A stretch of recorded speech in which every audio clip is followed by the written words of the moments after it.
courses to browbeat the students into their best performance and behaviour. Jez returned her attention to Augum and raised a single eyebrow. Battle teleport. The extension was a quicker version of the standard teleport spell, requiring less focus, ideal for battle, but its range was limited to line of sight. Jez, really, he's going to bleed. Shut it, Burns, Jez snapped without looking at her. You're about to go on the quest of your lives, so we don't have time for coddling. Knowing how to teleport at a moment's notice is critical for your journey, and seeing as how I took on the primary responsibility of mentoring you on the spell, I expect you to do as I say without whining. Now, Stone, Lyra's injured and you need to teleport to save her life. Put your grown-up robe on, focus through the pain and envision yourself by her side. Remember everything you've been taught. Don't rush it like you usually do, and just try not to screw it up again. Augum looked uncertainly at Lyra, standing 10 feet away. She wore a pair of light silver spectacles that accented her sharp brows. The oval lenses were already dirty, even though he had recently cleaned them for her. Despite her protestations, he thought they looked so cute that every time he laid eyes on her, he wanted to kiss her, even now as he stood in agony. Jez still held her iron gaze on Augum. Jones, stop dawdling like a hen waiting to lay an egg and skip off 100 feet, would you? Right, sorry. Lyra shot off to stand a ways down the polished floor.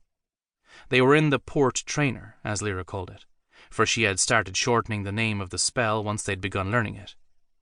The Academy training room was vast and ancient, with platforms ascending into infinity.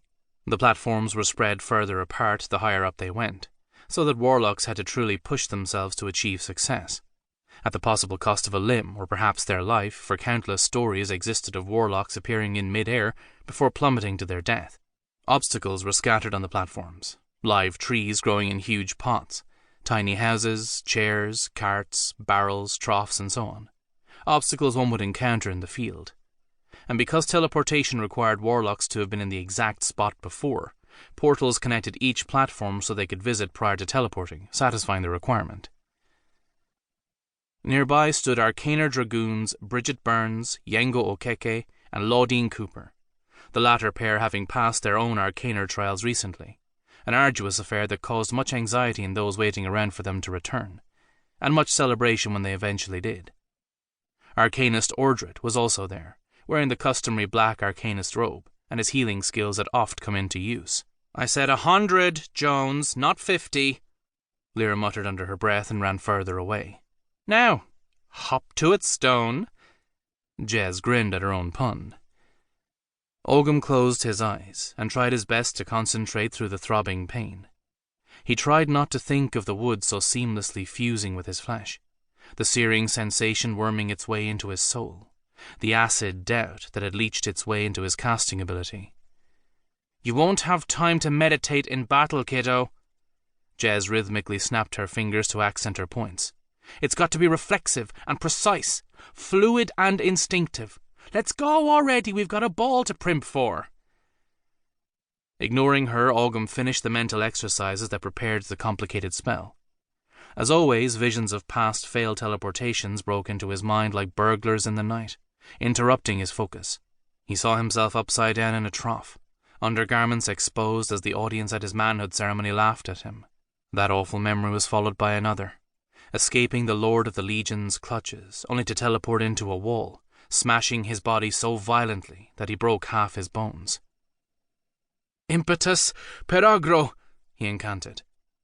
He felt a massive cold pull in his arcanery, and his body getting yanked as the space around him morphed. He popped back into existence a moment later by Lyra's side.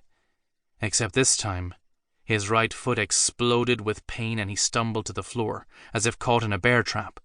When he inspected the source of the pain, he saw that his toes had fused with the floor. Unnamables, help me.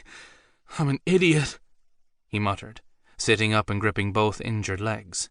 Oh, for the love of... Arcanist Ordred, would you please see to the hapless fool? Certainly, Miss Turse.